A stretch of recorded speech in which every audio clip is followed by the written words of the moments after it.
Hop là. Toujours être bien installé, c'est la clé du succès.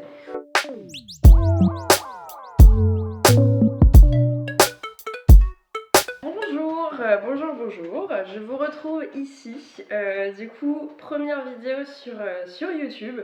Alors, c'est pas ma première parce qu'il y en a déjà eu, mais autant vous dire que j'ai tout passé en privé il y a à peu près 2 semaines, n'est-ce pas? Mais du coup, je suis de retour avec un nouveau format. J'ai fait un premier épisode de cette petite série d'anecdotes pour laquelle je n'ai toujours pas trouvé de nom.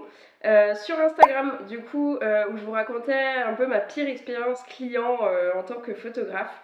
Avec un client assez horrible. Donc si ça vous intéresse, vous pouvez toujours aller la visionner sur Instagram.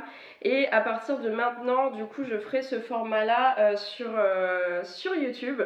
Parce que c'est plus sympa, c'est un format qui est finalement pas si court que ça. Donc au final, on peut se le mettre en fond et l'écouter un petit peu comme un podcast. Et voilà, je vous présente Pixel. Bienvenue, moi c'est Marion, je suis photographe culinaire de métier, j'ai 30 ans et voilà, vous êtes dans mon studio, à mon bureau et je vous accueille pour vous raconter un petit peu toutes les anecdotes rigolotes, moins rigolotes, énervantes, drôles qu'on peut vivre dans le métier de photographe et d'indépendant, j'ai envie de dire globalement. Parce que ce soit voilà, des photographes, des graphistes, n'importe quoi, je pense qu'on a tous vécu des choses drôles ou un peu traumatisantes. Et je trouve ça sympa du coup de désacraliser un petit peu tout ce qui peut nous arriver et de se dire on n'est pas tout seul à vivre ces galères, on n'est pas tout seul à vivre ces petites victoires et c'est cool de les partager et c'est cool d'en parler parce que des fois on se fait tout un monde d'une histoire avec un client ou voilà, d'un contrat ou de petites choses comme ça et on n'a pas forcément quelqu'un à qui en parler. Du coup je vous invite à vous installer bien confortablement et moi je vais nous allumer une petite bougie pour vous raconter aujourd'hui mon parcours pour devenir photographe culinaire. Alors, dans un premier temps, c'est hyper important de dire, je pense que en fait, il n'y a pas un parcours type, il n'y a pas une école à faire, il n'y a pas vraiment un parcours spécifique, on va dire, parce que vraiment des parcours, il y en a des centaines et des milliers de différents. J'ai envie de dire, ça peut faire un peu cliché, mais il y a autant de parcours qu'il n'y a de photographes. Du coup, je pense qu'il ne faut pas non plus complexer sur le fait de ne pas forcément avoir fait d'études en photographie. Il n'y a pas forcément besoin de faire des études pour devenir photographe. Alors moi, c'est mon cas, j'ai fait des études pour devenir photographe, mais voilà, je préfère mettre les choses au clair.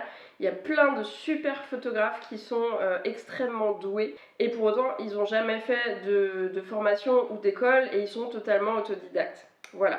Donc c'est vrai qu'aujourd'hui, on retrouve quand même beaucoup de contenu et de formation autour de la photographie culinaire, qui est super chouette parce que moi, à l'époque, quand je me suis lancée, c'était en 2012 et il y avait vraiment pas grand-chose, ou alors je pense qu'il devait y avoir des ressources plus du côté anglo-saxon ou américain, mais c'est vrai qu'en France, c'était pas encore très répandu. Du coup, c'était un peu moins facile, je pense, d'être autodidacte à l'époque. Pour commencer par le commencement, à la base, moi, je suis sortie du bac et j'ai voulu faire une fac d'anglais parce que je savais pas trop quoi faire et que j'étais bonne en anglais.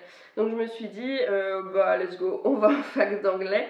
Et je me suis vite rendu compte que à la fin de la première année, ça me plaisait pas en fait, ça me plaisait pas du tout. La fac, c'était pas fait pour moi. Même si j'étais ce qu'on pouvait appeler une bonne élève parce que j'avais des bonnes notes et que j'étais sage à l'école, et en fait la fac, faut quand même une rigueur. C'est 15 heures de cours dans une semaine et le reste du temps, moi qui suis un peu feignante, du coup je faisais rien. Voilà, donc moi il me faut me donner des devoirs et sinon ça fonctionne pas. Donc à cette époque-là, ça faisait déjà quelques années que j'aimais bien aller me faire des petites balades photos. Je me souviens, mon premier appareil photo, c'était un petit Lumix rouge, un petit compact, et avec lequel j'allais me promener, voilà, faire des photos de paysages, de détails, de nature, dans le jardin à quatre pattes en train de prendre les gouttelettes d'eau sur l'herbe. Et ça, c'était un peu ma première rencontre avec la photo. Je devais avoir 14-15 ans, j'étais au collège. Et ça a commencé comme ça. Après, j'ai eu un bridge J'ai vu les possibilités un peu différentes qu'on pouvait avoir avec un bridge, du coup ça m'a intéressée, les modes manuels, etc. J'ai continué à aller me balader, à faire un petit peu de portrait, enfin vraiment pour le fun. Et le premier été où j'ai travaillé, j'avais 16 ans, j'ai bossé en boulangerie et en fait tous les sous que j'ai gagnés, autant vous dire que c'était une sacrée somme. J'ai mis tous ces sous-là pour m'acheter mon premier réflexe, c'était un D90 à l'époque, un Nikon D90. Et je me suis acheté ce boîtier d'occasion avec, je sais plus, un petit zoom et puis un 50 mm. Et voilà, du coup j'ai commencé à pratiquer avec un réflexe.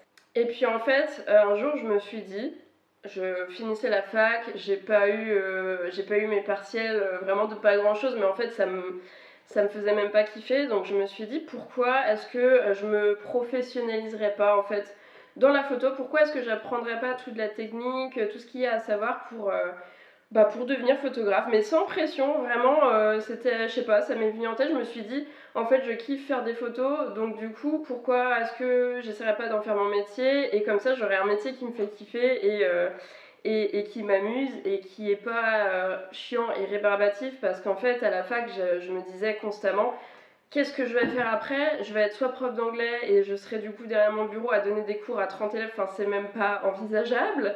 Et sinon, traductrice, je vais traduire des trucs chiants sur un bureau. Et en fait, ce qui me bloquait, c'était vraiment le derrière le bureau, rester tout le temps derrière le bureau et ne rien faire, ne pas être en mouvement, voilà.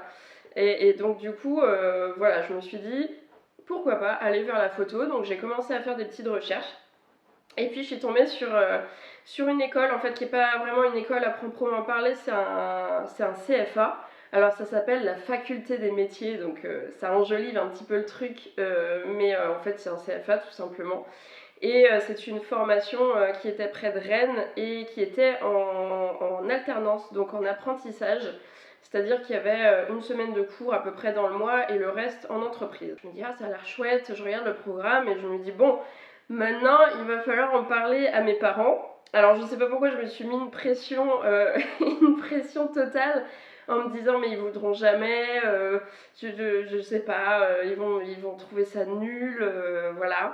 Donc je me suis dit bon allez vas-y tu prends ton courage à deux mains et tu leur dis est-ce que on peut aller visiter cette école. À l'époque on était allé au restaurant et j'ai voyé ça comme une énorme annonce et je leur ai dit papa maman j'aimerais bien aller aux portes ouvertes de l'école photo près de Rennes pour voilà j'ai pas envie de continuer la fac et j'ai envie de me lancer là-dedans. Évidemment, mes parents ont été super cool et m'ont dit oui, c'est trop chouette, vas-y, on y va, on va aux portes ouvertes. En plus, je sais pas pourquoi je me foutais une pression comme ça parce que faut savoir que mon père est quand même guitariste. Donc j'ai envie de dire, il sait ce que c'est de vivre de sa passion et de son art. Et du coup voilà, ils m'ont dit oui, donc on est allé visiter cette école et puis ça m'a trop plu en fait. Quand je suis arrivée là-dedans, j'ai vu un studio immense, j'ai vu du matos, j'ai vu des profs qui avaient l'air trop cool, des photos partout dans les couloirs, enfin vraiment c'était un peu la caverne d'Ali Baba. Et je me suis dit bah oui en fait ça me fait trop envie et je me lance là-dedans. Et donc pour rentrer dans cette formation, il fallait qu'on trouve une entreprise qui accepte de nous embaucher en tant qu'apprenti photographe.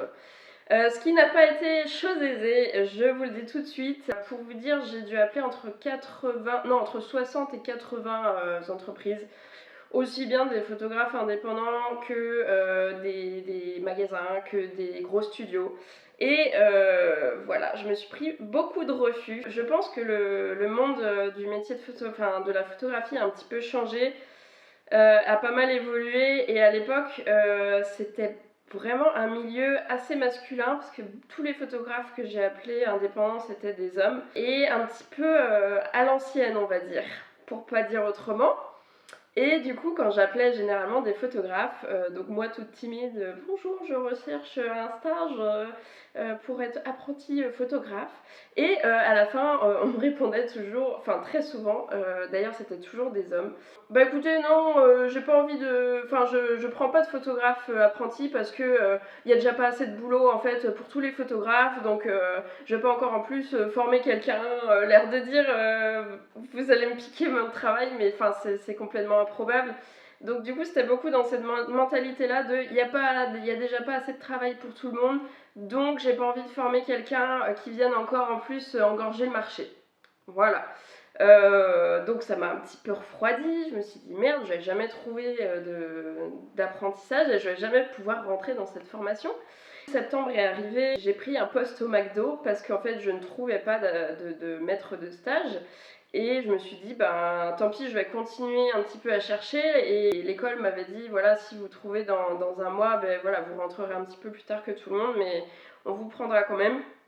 Donc je garde bon espoir, je fais mon petit travail de merde au McDo et pendant un mois je continue à chercher et je tombe sur une entreprise qui me dit qu'ils sont prêts à me prendre. Et du coup à l'époque on m'a dit ne va pas là-bas, c'est des et moi je me dis oui mais j'ai trop envie de faire cette formation donc bah tant pis j'y vais, au pire c'est des au pire, je change d'apprentissage en cours de route. C'est une formation sur 3 ans, donc ça me laisse le temps de trouver autre chose. Mais je veux commencer, je veux rentrer dans la formation, donc je vais chez eux. Et donc, du coup, je suis allée chez eux. Voilà, j'ai passé un peu plus d'un an, 1 an et demi, je crois, dans cette boîte. Et effectivement, j'ai fini par péter un câble et par partir de cette entreprise qui prenait clairement les apprentis pour avoir de la main-d'œuvre pas chère. Et, et c'était juste horrible. Alors, heureusement, mes collègues étaient trop cool. Et sinon, sans ça, je serais pas restée 1 an et demi. Hein, je serais restée 6 mois. Et du coup, on se soutenait mutuellement, mais voilà, c'était pas une expérience très agréable. Ça m'a, mine de rien, forgé. À l'époque, j'avais 18 ou 19 ans, donc ça m'a fait une bonne entrée en matière dans le monde du travail. Et du coup, je pense que quand on démarre avec une entreprise aussi pourrie, on peut que être satisfait de ses prochains jobs. Donc voilà, je vois le verre plutôt plein et je me dis que ça a été une expérience qui m'a forgé, qui a forgé mon caractère parce qu'à l'époque j'étais très timide, je piquais des fers pour rien, enfin voilà, j'avais une notion de la hiérarchie très très forte et je me disais que toutes les personnes qui étaient au-dessus de moi avaient le pouvoir absolu et que je n'avais pas le droit de me défendre. Je décide de partir de cette boîte, on fait une rupture à l'amiable. La patronne me dit que je suis une gêne pour l'entreprise, donc très bien, débarrassez-vous de moi. Et je pars sans avoir trouvé de nouveaux stages. Mais je commence à chercher, je m'y mets à fond, je continue la formation en parallèle à l'école. Et puis je trouve un stage, alors vraiment coup de bol, l'école d'architecture de Nantes qui recherche pour un nouveau poste un apprenti ou une apprentie photographe. Et je me dis, bah trop bien, je vais passer l'entretien, ça se passe trop bien. Je décroche le stage et je suis la plus heureuse parce que ça se passe hyper bien. En gros, j'étais là pour créer un peu une photothèque de l'école d'archi. Donc tout ce qui s'y passe, ça peut être des workshops d'élèves, ça peut être des rendus d'examen, donc avec des maquettes, des choses comme ça, des photos du bâtiment, enfin vraiment beaucoup de choses, des photos de la ville de Nantes pour venir alimenter leurs réseaux sociaux, leur site internet, leurs petites affiches d'événements, etc. Donc trop cool. J'étais en totale autonomie, je travaillais dans l'open space des informaticiens et c'était trop cool parce que l'ambiance était juste top. Tout le monde était hyper sympa et j'ai passé une année de dingue parce que voilà, j'ai fait un petit peu ce que je voulais, j'ai beaucoup pratiqué la photo d'architecture, du coup de reportage aussi, ça m'a aidé à aller un petit peu plus vers les autres parce que je suis quelqu'un d'assez timide et à l'époque, je pense qu'on pourrait d'ailleurs en faire un épisode, mais le truc de je me sens mal parce que je sens que les gens me regardent quand je prends des photos et c'est malaisant. Et au final, voilà, petit à petit, on arrive à se détacher du regard des autres et je pense que cette expérience m'a beaucoup aidée là-dedans.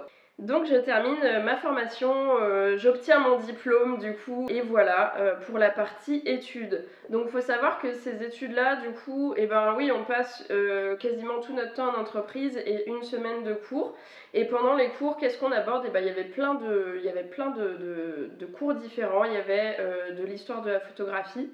De la technologie, donc où on apprend vraiment de quoi est composé un appareil, comment ça fonctionne, vraiment la mécanique, comment utiliser aussi les flashs, etc. Technologie, cours du coup de pratique en studio et ça c'était trop bien. Enfin moi j'adorais ces journées-là parce qu'on passait 4 heures ou plus au studio à photographier du coup des choses via un brief qu'on pouvait nous donner et c'était trop intéressant et c'est là que j'ai appris du coup à utiliser la lumière artificielle. On avait des cours d'art plastique, alors je suis une bille en dessin mais ça m'a permis de comprendre à quoi ça pouvait servir de faire des roughs pour des prises de vue. Donc des roughs, c'est des croquis en fait qu'on peut faire pour préparer une prise de vue et ça c'était hyper intéressant. Et puis qu'est-ce qu'on avait d'autre? On avait de la gestion, on avait de la retouche, plein de cours hyper intéressants et du coup on faisait aussi quelques sorties, on pouvait aller dans des expos, faire des photoreportages, on pouvait aller en extérieur, on a fait le lac de Guerlédan où on a fait des prises de vue avec des plaques de collodion, enfin c'est vraiment des super souvenirs et je regrette pas du tout d'avoir fait cette formation parce que je pense que c'était la meilleure décision de ma vie. Voilà, tout simplement. Pendant toutes ces 3 ans de formation, j'ai commencé à vraiment m'intéresser à la photographie culinaire parce que au tout début, j'ai commencé à montrer les photos que je faisais de mes pâtisseries parce que j'adore pâtisser, j'adore cuisiner. Et à l'époque, j'avais fait des macarons, j'avais fait des tartes, des trucs comme ça, et j'avais commencé à les prendre en photo toute seule dans ma petite cuisine chez mes parents, voilà. Et quand je suis arrivée dans la formation, on nous demandait de présenter des photos pour qu'on voit un petit peu notre niveau, et moi j'ai présenté ça. Et mes profs m'ont dit c'est trop chouette, franchement il faut que tu continues là-dedans parce que c'était peu répandu à l'époque et du coup ils ont trouvé ça génial, donc je me suis dit vas-y je vais persévérer là-dedans du coup et je vais continuer de faire de la photo culinaire, donc je continuais très régulièrement. Pour mon portfolio d'ailleurs de première année, parce qu'il y a 2 examens, il y en a un à la fin de la première année qui est un certificat technique et un à la fin de la 3e année qui est un brevet technique. Donc pour le CTM, j'ai présenté un portfolio avec des prises de vue culinaires entre autres, et puis pour le BTM, et du coup j'ai fait une série culinaire aussi et j'ai fait mon mémoire de fin d'année sur la photographie culinaire. À la fin de ces 3 années de formation, j'étais déjà bien axée photographie culinaire et on a eu l'opportunité de faire un stage Erasmus. Du coup je me suis dit chouette, je vais chercher un stage dans un studio de photo culinaire. Ce que j'ai fait, j'ai trouvé un stage dans un studio à Milan. Et à l'époque, j'étais avec quelqu'un qui faisait la même formation et qui a aussi trouvé un stage du coup à Milan pour venir avec moi. Et donc voilà, donc je fais mes valises, je pars à Milan fin 2015 et j'arrive dans un petit studio. Vraiment, c'était un petit studio, ils étaient 3 je crois. Donc il y avait la photographe, la fondatrice on va dire avec son copain et l'assistante photographe qui était là. Et du coup j'ai passé un petit peu moins de temps que prévu là-bas parce qu'en fait je devais rester pour 3 mois. Le stage au final ne se passait pas si bien que ça parce que, alors oui c'était chouette, je pouvais voir un peu les backstage et voir les prises de vue, mais en fait c'est quelque chose que je connaissais déjà, c'était pas un gros studio et en plus de ça la photographe avait déjà une assistante en fait. Donc j'ai pas trop compris pourquoi elle m'a prise en stage du coup parce que je n'avais rien à faire. C'était très gênant et du coup moi j'étais un peu déçue parce que j'avais vraiment rien à faire, je pouvais pas faire de prise de vue. Tout ce qui était stylisme, préparation en amont, et c'était l'assistante qui le faisait. Tout ce qui était cuisine et tout, c'était aussi elle.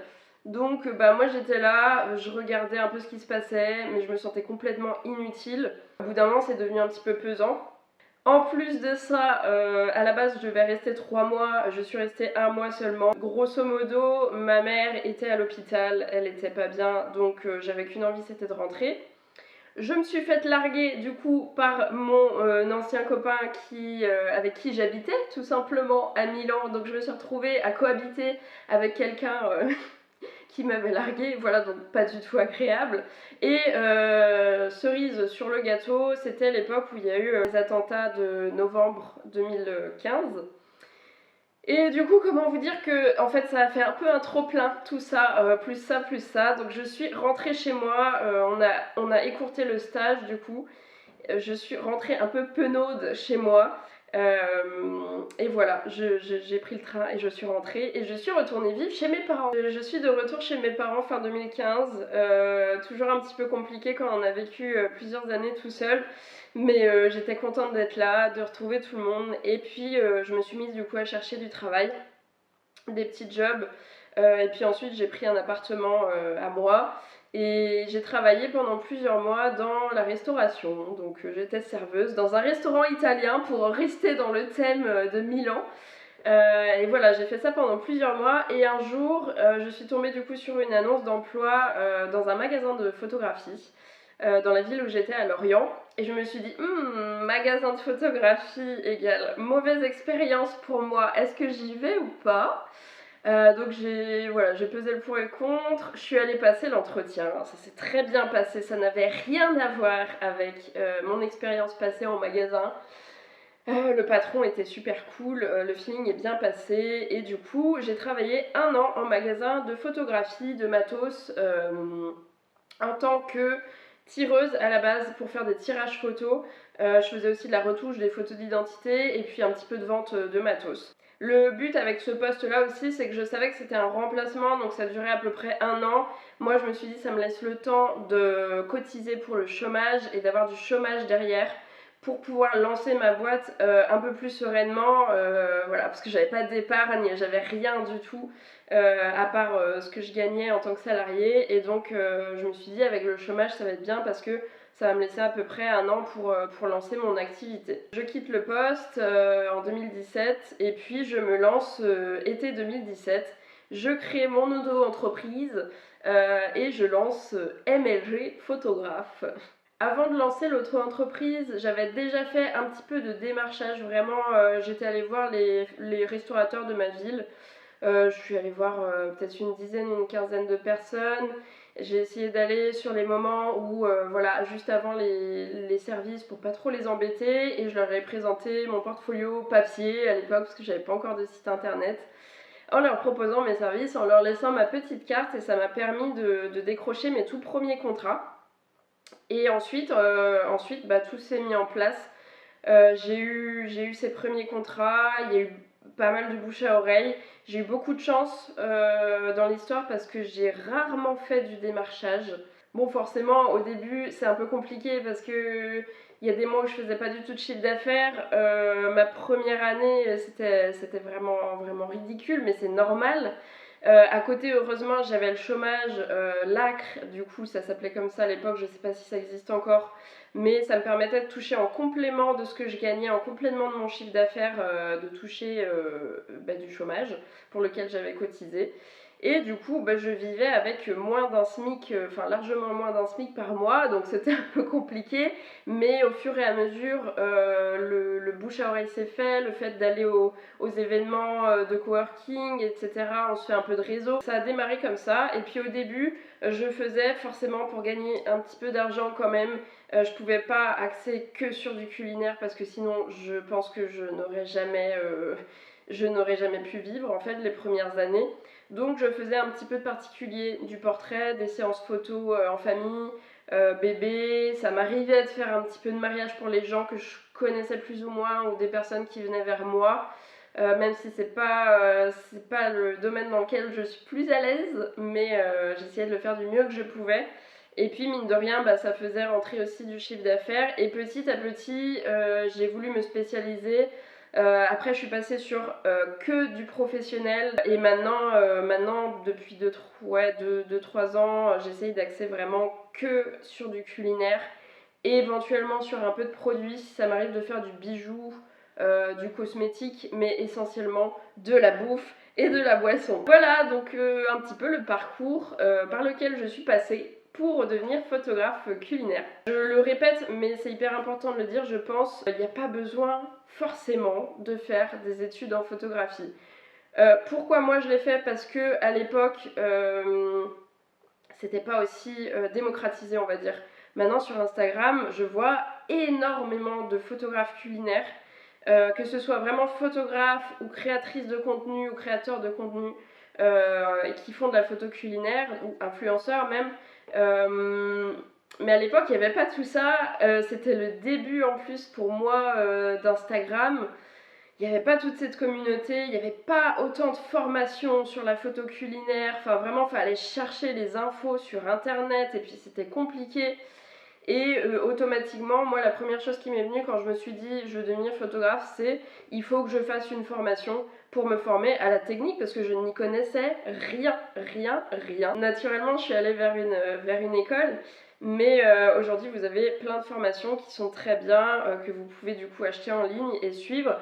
Je pense qu'il faut quand même avoir une rigueur. Personnellement, je ne sais pas si je l'aurais eu parce que, comme je disais pour la fac, je suis quelqu'un à qui il faut donner des devoirs pour que je travaille. Ça fait un peu feignante comme ça, mais c'est une réalité. J'ai beaucoup de mal à...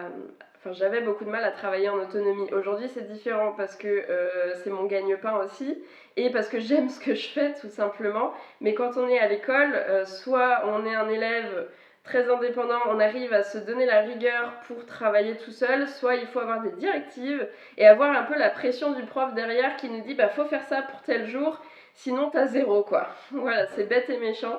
D'ailleurs, je tire mon chapeau à toutes celles et ceux qui arrivent à se former en autonomie comme ça parce que faut avoir une sacrée rigueur. Donc voilà pourquoi le choix aussi de l'école. C'est bien la preuve que tout le monde peut changer puisque aujourd'hui je n'ai absolument aucun mal à travailler et à me donner une certaine rigueur sur le travail. Au contraire, je pense que je passe beaucoup de temps au travail, mais parce que j'adore ça. Et je pense que quand on aime du coup son métier, et on fait tout pour réussir. Et on se donne tous les moyens pour réussir, dont une certaine rigueur de travail. Ah oui, il y a une chose que je n'ai pas spécifiée, il y a aussi des écoles privées qui sont excellentes pour devenir photographe culinaire, pas forcément, mais photographe. Mais ces écoles sont très chères, voilà, on est sur un peu kiff-kiff avec de l'école de commerce. Et du coup, je n'avais absolument pas les moyens de payer une école comme ça. Donc si vous avez les moyens, c'est génial et allez-y quoi, parce que je pense que vous avez accès du coup à beaucoup plus de choses, à des workshops avec des photographes reconnus, vraiment à peut-être plus de matos, plus de moyens dans une école comme celle-ci. Mais il faut pouvoir se la payer, mine de rien, et c'est pas donné à tout le monde. Je trouvais que l'apprentissage c'était un super substitut parce que en plus de faire la formation, on est payé en tant qu'apprenti, on touche un salaire. La première année c'est pas grand chose, mais la dernière année moi je touchais quasiment un SMIC, alors le SMIC de l'époque, mais du coup c'était pas négligeable et ça permet d'avoir une indépendance financière assez rapidement et de rentrer aussi dans le monde du travail et dans la réalité du monde du travail. Voilà, je suis totalement en train de vous vendre l'apprentissage, mais c'est vraiment quelque chose qui m'a beaucoup plu, donc, et quelque chose d'ailleurs que mes profs dont on m'a jamais parlé, puisque j'étais estimée comme une bonne élève qui devait faire des longues études et pas un travail manuel en formation dans un CFA. Voilà, les clichés ont la vie dure, mais c'est vraiment comme ça que je le ressens. On nous a jamais parlé de l'apprentissage à l'école, que ce soit au collège, au lycée. Donc je le pose ici, l'apprentissage c'est génial et n'hésitez pas, il n'y a pas d'études mieux que d'autres. Enfin vraiment si vous trouvez votre bonheur dans une formation, c'est le plus important. Il n'y a pas d'études qui ont plus de valeur que d'autres. Alors si dans certains domaines, forcément oui, mais en photographie, vous faites vraiment comme vous le sentez. J'espère que cet épisode vous aura plu, j'espère que j'aurai pu vous apporter des informations intéressantes et répondre à certaines questions peut-être que vous vous posez. Si vous avez d'autres questions d'ailleurs, n'hésitez pas à me la poser dans les commentaires, je me ferai un plaisir d'y répondre. Et je pense que le prochain épisode sera dans 2 semaines et on abordera un truc un petit peu moins sérieux et certainement une anecdote un petit peu plus rigolote. J'en ai pas mal en stock, donc je vais réfléchir à ça et je vous donne rendez-vous pour la prochaine anecdote dans 2 semaines. C'est trop mignon toi.